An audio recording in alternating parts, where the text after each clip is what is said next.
Estamos de volta e agora nós vamos falar sobre o luto infantil. O luto é uma coisa difícil de ser enfrentada em qualquer fase da vida, né? Em qualquer momento. Na infância pode se tornar ainda mais desafiador, né? Porque as crianças estão no processo delas ali de formação, né? De ideias, formação enquanto indivíduo. E o autor Eduardo Ferrari, ele está lançando um livro que conta pra gente uma história bem interessante. O livro se chama Sem Eles, em que ele retrata a história de 12 crianças que perderam os seus pais na época da Covid-19, perderam para a Covid. E ele vai falar para a gente como que isso impacta nessas crianças do ponto de vista emocional e social. O livro vai ser lançado em breve, a gente também vai falar a respeito disso. Querido, obrigado pela vinda, Eduardo, prazer tê-lo aqui com a gente. Parabéns, né, pelo trabalho que, na verdade, visa humanizar, né, dados que a gente tem de quantidades, né, de crianças que você vai contar para a gente que perderam seus pais, mas até então tudo isso eram números, né, e você, na verdade, nos colocou mais próximo, né, dessas histórias através dos personagens que são relatados aqui no livro, né? Então, falar um pouquinho assim, do processo de produção do livro. Não sou só eu, é um grupo de jornalistas. Tem também, principalmente, a Vanessa, que foi quem apurou as histórias. Mas esse livro começou lá, logo depois que a pandemia começou, e os números de mortos, né, por causa da Covid começaram a aumentar muito. Não houve na época, e não foi só no Brasil, foi uma coisa meio mundial, vontade política de falar claramente quanto eram os mortos. Então, todos os números que a gente pegar, eles são sempre menores do que os verdadeiros. Tá. Mas oficialmente, por exemplo, vamos falar de Brasil, né? Oficialmente a gente teve mais 717 mil pessoas que morreram por causa da Covid. Isso é o que foi divulgado? Isso é o número oficial do Ministério da Saúde, tá? Também oficialmente, 20 milhões de pessoas, ou seja, 10% da população, pegaram Covid. Tá? Isso foi um processo que durou lá durante toda a pandemia. A pandemia está completando 5 anos que ela foi decretada, né? Foi no início de março de 2020, nós estamos em 2025, então 5 anos depois. E todas essas mortes, aí o que acontece? Tem o número global de mortes, que são 700 mil brasileiros. Mas tem o número de pessoas que ficaram órfãos por causa desse número de mortes. Estima-se que no Brasil, é um estudo da London College, uma universidade centenária da Inglaterra, estima-se que são mais de 200 mil pessoas que ficaram órfãos. Eles colocam crianças e adolescentes até 17 anos. Tá. Quando a gente pega esses números, o que a gente percebe? É que a Covid foi um processo que devastou muitas famílias. Né? Gente que perdeu pai, mãe, avô, avó, tio, tia, tem histórias. E aí são 12 histórias. Como é que a gente apurou essas histórias? Esse grupo de jornalistas, principalmente a Vanessa, né? A gente pesquisou. Tem pesquisa da própria imprensa, tem da Associação das Vítimas da Covid, tem do Grupo de Mães da Orfandade, tem várias associações que ajudaram a identificar. A gente, então, foi atrás dessas pessoas. Algumas se dispuseram a falar. Não é um tema fácil, né? Porque a Covid passou, a pandemia se foi, mas a perda é para sempre. Sim. Mesmo 5 anos depois, isso é uma coisa que vai doer para sempre, né? Quando você perde pai e mãe, tio, tia, avô, avó, para uma doença, né? Não foi um acidente. Essa é a questão fundamental do livro. Não é um acidente. E uma coisa até que eu estava vendo, assim, que toca bastante a gente, né? É que você conta aqui sobre pais que estavam, de repente, sentindo uma falta de ar, foram ali ao hospital, mas que estavam vivendo ali juntos, com um dia a dia normal, rotina normal, e que não voltaram mais, né? Imagina a cabeça, então, né? Teve criança que o pai ou a mãe foi internada, tô me sentindo mal, tô com um problema respiratório. E nunca mais voltou. E nunca mais voltou. Pai e mãe. Vai a mãe, fica doente é internada, falece. Vai o pai, fica doente, é internado, falece. No mesmo processo. Ou seja, ainda aconteceu durante a pandemia um processo da não despedida. Uhum, é verdade, porque Ou não seja, pôde a pessoa morreu. velar. Não podia velar. A pessoa morreu assim, dessa forma que eu falei. Foi, vou voltar, e não volta. Uhum. Algumas crianças nem tinham o entendimento, quando você pega isso, quando você tem 5, 6 anos de idade, você nem tem o entendimento claro do que é a morte. Sim. Ainda hoje, esse é um impacto que vai... Eu não sou terapeuta, não sou psicólogo, não sou especialista, mas toda a bibliografia sobre isso diz o seguinte, que a perda, a orfandade na juventude, né, na infância e na juventude, vai provocar vários problemas, né, de saúde mental, sim, de estilo de vida, de capacidade de ter qualidade de vida, né? Porque, e essas pessoas que ficaram, como é que é a história desse livro? Esse livro, ele não entrevista as crianças e os adolescentes. Tá. Ele entrevista os tutores. Os familiares aqueles que seguiram em frente com a criança ou com a guarda. Isso. E isso é uma coisa, algumas dessas pessoas, e aí são 12 histórias, tem mais crianças do que 12, são mais de 20 que são nesse... Irmãos, isso, que são abordados, né, que tem os temas relatados, mas os tutores nos contaram, eles tiveram que se desdobrar para seguir a vida. Né? E aí a gente tem histórias de gente que a criança perdeu o pai e a mãe e era uma criança de necessidades especiais. Tá.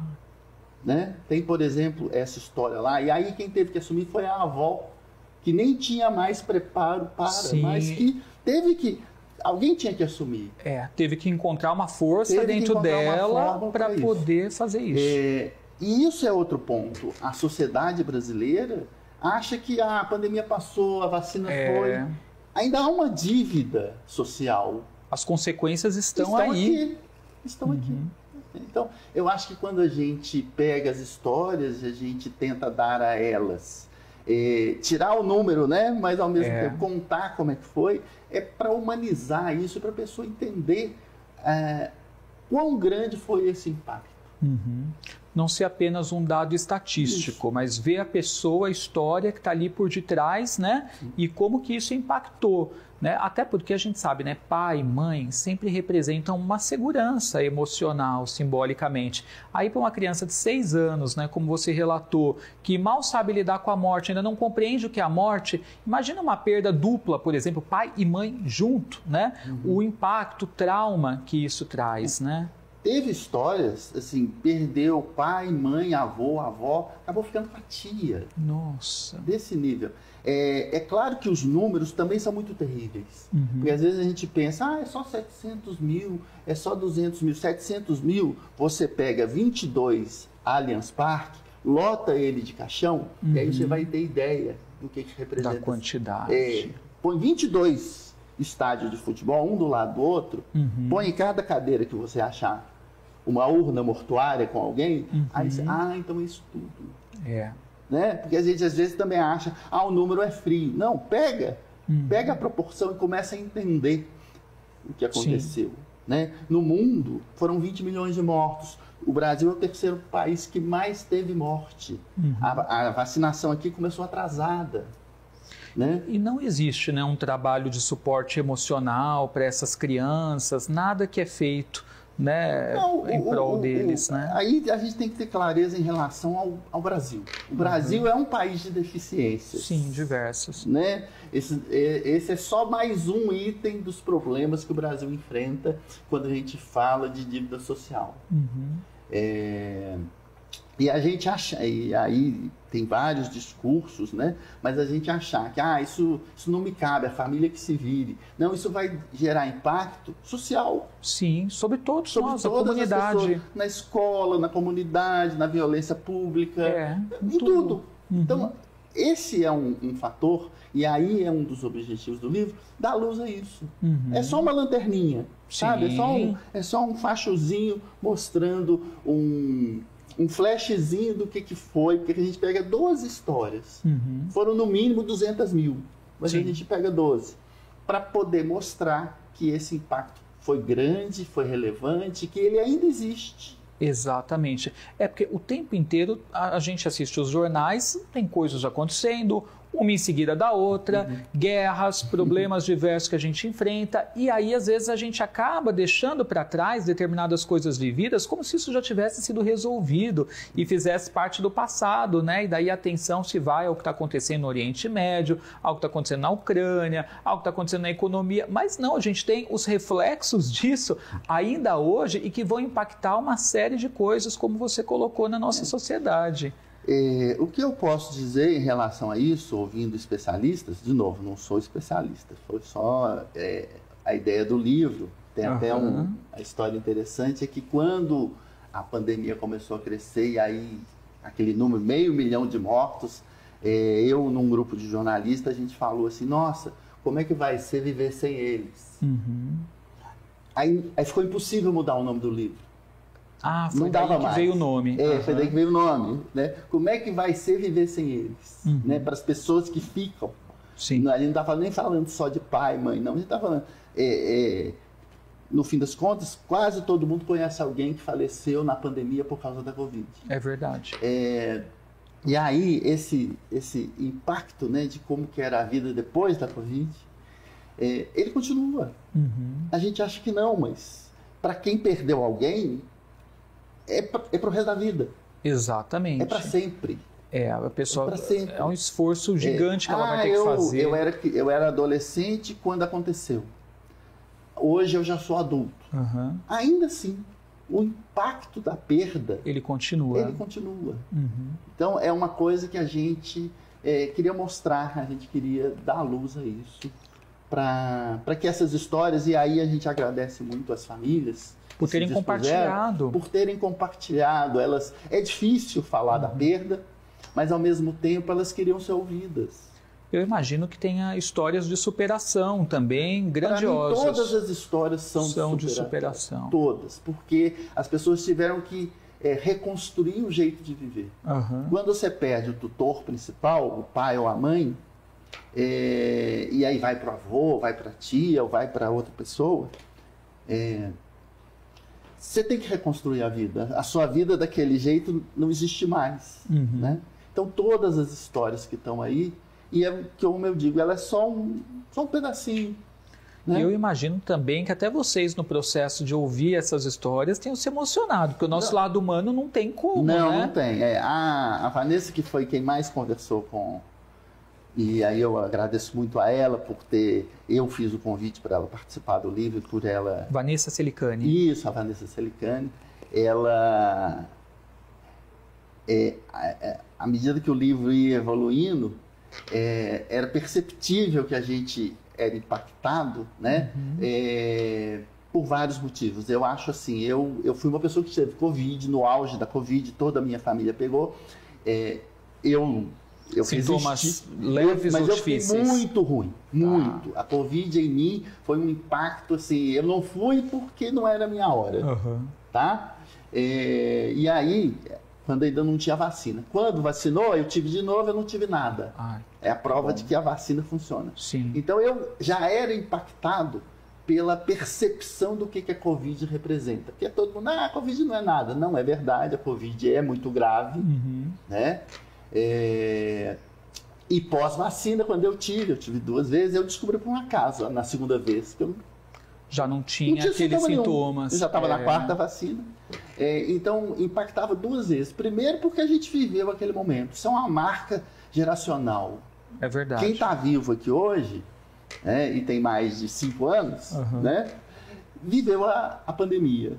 Sabe o que é o planeta parar, né? E ver pessoas doentes e lutarem contra essa doença. Então, a nossa geração viveu este momento. Então, eu estava impactado por isso. E quando as histórias a gente foi descobrindo, tem uma história aí que eu falei da criança que era especial, ou seja, a família, além de assumir o lugar dos pais, ainda teve que assumir um jeito diferente, porque não era só tratar convencional. Sim. Não era só cuidar, mas a criança tinha necessidades especiais. Tem a história da avó que já estava aposentada, já não precisava fazer mais nada, que estava, digamos assim, curtindo a vida, mas aí morrem os pais, ela teve que assumir a criança. Mudou todo o destino dela, a vida dela. E tem outra questão fundamental, que é o impacto financeiro que isso gera. Com certeza. É claro que houveram perdas de gente com dinheiro, né? A doença não escolheu classe social. Mas quando a gente pega as classes sociais mais carentes, o que acontece? Ainda tem um impacto financeiro. Você não perdeu só o tutor, você perdeu aquele que mantinha a família, né, financeiramente. Então esse que era o objetivo da gente, retratar essas histórias, humanizar, mostrar para as pessoas, né?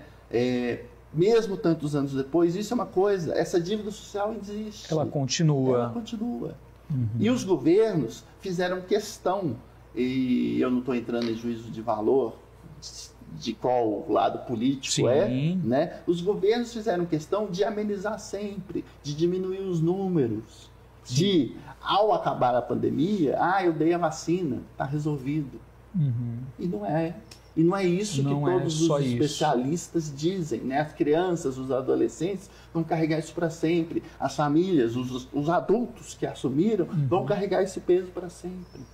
E aí a gente também imagina que em outros países, né, que passem pelas mesmas dores e conflitos que o Brasil também estejam lidando com isso, né? Quer dizer, também tenham esses dados, né? Porque lidar com isso eu acho muito difícil, porque muitos não têm essa estrutura. Agora tem países, há países e países, né? Outros que também imagino que conseguiram lidar de uma outra maneira, né? Ou oferecer algum suporte, porque aqui no Brasil não houve nenhum tipo de suporte, né? De novo, né? O período da pandemia foi um período em que todos os governos mundialmente tentaram diminuir os números. O Brasil, aí essa universidade, que é inglesa, ela fez um estudo independente, ela tinha um contador, esse contador não existe mais, mas ele existiu até 2022, até quando eles decretaram o fim da pandemia. Eles quem? A Organização Mundial da Saúde decretou, a pandemia acabou. Tá? Então eles pararam de contar. Lá naquela época, mostrava que o país que mais teve órfãos foi o México. Entendi. E o Brasil era o segundo. Tá? Mas todos os governos, de direita, de esquerda, de qualquer, tentaram amenizar os números. Os números brasileiros oficiais, que eu falei, são 700 e 200 mil. Mas é muito provável que ainda tenha sido maior. E aí a gente vê o quão a gente está despreparado, né, para lidar com todas as questões que envolvam não só a parte econômica, financeira, porque, logicamente, muitas dessas famílias precisariam de algum apoio, algum suporte nesse sentido. Mas, além de estarmos despreparados nisso, estamos também no que se refere à saúde mental, emocional, porque seria necessário, né, algum tipo de suporte para esses jovens e até para as famílias conseguirem entender como lidar com a questão dali para frente, porque teve que virar uma chave de um modo muito rápido, né, sem saber nem ter como processar isso, né? O que os especialistas, de novo, dizem é que o Brasil, assim como vários lugares do mundo, deveriam ter se preocupado, porque a gente tem que entender a nossa realidade. A gente tem um sistema único de saúde que deveria ter dado. Não é só atender para internar a pessoa para tentar tratar. Não era só isso, né? Era preciso dar assistência psicológica, mental, emocional, ter programas de governo que incentivassem as famílias a ter novas oportunidades de geração de renda para essas famílias. Mas, de novo, a gente entra na discussão. O Brasil já é um país tão carente em tudo que às vezes passa, não, isso não é importante. Quando, na verdade, tudo é importante porque tudo gera impacto social para todo mundo. Se eu achar que a miséria do outro, miséria no sentido não só financeira, né, mas o mal-estar do outro não impacta em mim, então eu acho que das duas coisas, uma, né? Ou eu não tenho empatia nenhuma. Nenhuma. Ou eu acho que eu vivo independente e não em sociedade. Exatamente. Eu acho que essas duas coisas são fundamentais. Primeiro, empatia, né? O sofrimento do outro tem que me atingir. Sim. E o outro? Eu vivo em sociedade. Que é o que provavelmente vai acontecer quando a gente lê o livro, né? Exatamente. Eu acho que a empatia é a primeira coisa. E o outro eu vivo em sociedade, eu não vivo isolado do planeta. Exatamente. Né? Então eu acho que ao viver em sociedade, se o sofrimento do outro provoca sequelas, isso devia ser uma preocupação dos governos. Sim. Dos governos, afinal de contas, qual é o objetivo do governo? Não é atender a sociedade? Exatamente. Então, eu acho que é um pouco disso, mas acaba esquecendo. As associações lutam muito por esse reconhecimento, fazem trabalhos nesse sentido, a gente deve a eles muita gratidão por eles terem indicado as pessoas para a gente. Eu não vou aqui citar todo mundo, porque senão eu vou correr o risco de deixar alguém, né? Mas o agradecimento é geral a todos eles. As pessoas que foram fonte, as pessoas que deram seu depoimento, as pessoas que falaram sobre o tema, né? A gente é muito grato a todos eles, porque só assim esse livro foi possível. Né? Que daqui a pouquinho a gente vai falar sobre como que você pode adquiri-lo também, estar presente na noite de autógrafos. Tem uma mensagem aqui da Célia, que está acompanhando o programa, né? Vendo pelo Aura Pura. Beijo, Célia. Bom dia. Eu, Célia Sacramento, tive Covid e cuidava da minha mãe. Quando peguei, não sabia ainda que estava contaminada. Passei para ela. Ela internou e não voltou. Não pude nem ir ao velório porque estava de quarentena. Tive muito forte. Também não fui embora porque não era a hora mesmo. É muito triste a falta da despedida e o remorso de ter passado essa doença para ela. Tem ainda essa questão, né? Muita gente ainda tem que administrar essa outra dor emocional, que é a pessoa se sentir, né, como se estivesse tendo esse remorso, como se tivesse sido a culpada, né? Mas não existe isso, porque na verdade estávamos todos despreparados para lidar com o assunto. Célia, né? Célia. Olha, Célia. Você viu numa conversa rápida, já aparece uma outra pessoa com uma história lá triste. Em casa, nós somos 4 pessoas. Eu tenho certeza que um de nós passou para os outros. Sim. Felizmente, né? Todo mundo saiu. Eu fiquei muito ruim.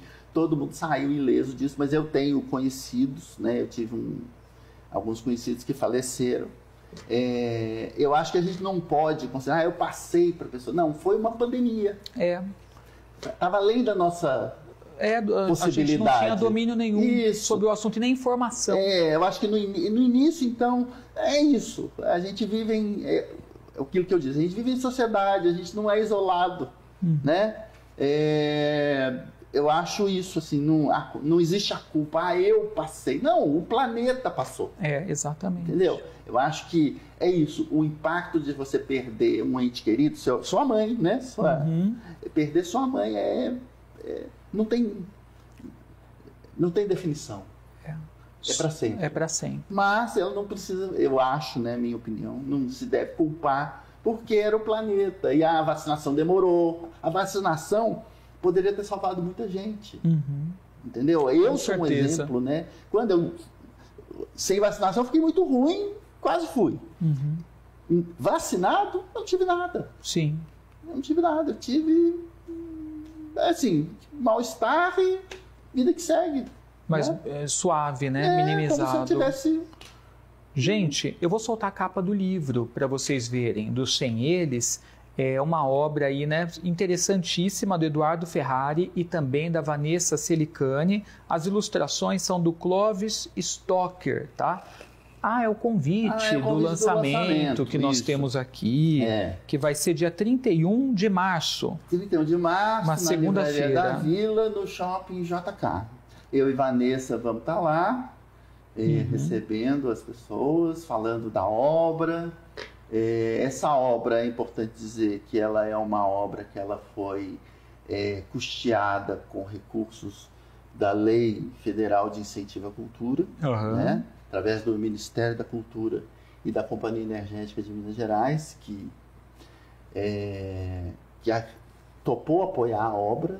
Abraçou a causa. Abraçou a causa, né? Assim, eu acho assim, nem abraçou a causa, mas se tocou pelo tema e apoiou a obra, e a obra só existe por isso. Foi uma obra, as entrevistas foram realizadas há quase 2 anos atrás, em 2023, depois da pandemia.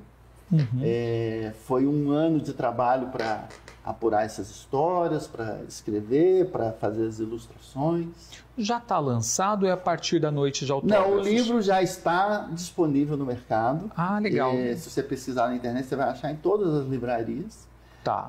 Agora, lançamento físico, público, esse é o primeiro lançamento dele. Então, gente, fica o convite, tá? Dia 31 de março, segunda-feira, lá na Livraria da Vila, no Shopping JK Iguatemi, das 6 da tarde até as 9h30 da noite, tá? Lançamento aí oficial do livro Sem Eles, O Luto Infantil Coletivo, né, de uma pandemia oculta, tá? Mas se você procurar na internet desse modo, digita aí no Google Sem Eles, você encontra para você adquirir e receber também no celular. E com certeza, né, vai impulsionar mais o nosso senso de humanidade, né, a nossa empatia e a gente buscar entender também, né, que as consequências continuam, né? E a gente precisa conseguir uma forma de administrar isso, um olhar humano. Se a gente fizer isso, pelo menos naquelas pequenas células que a gente está inserido, né, com as pessoas à nossa volta, a gente já vai estar fazendo uma coisa aí grande, colaborando um pouco mais com a nossa comunidade.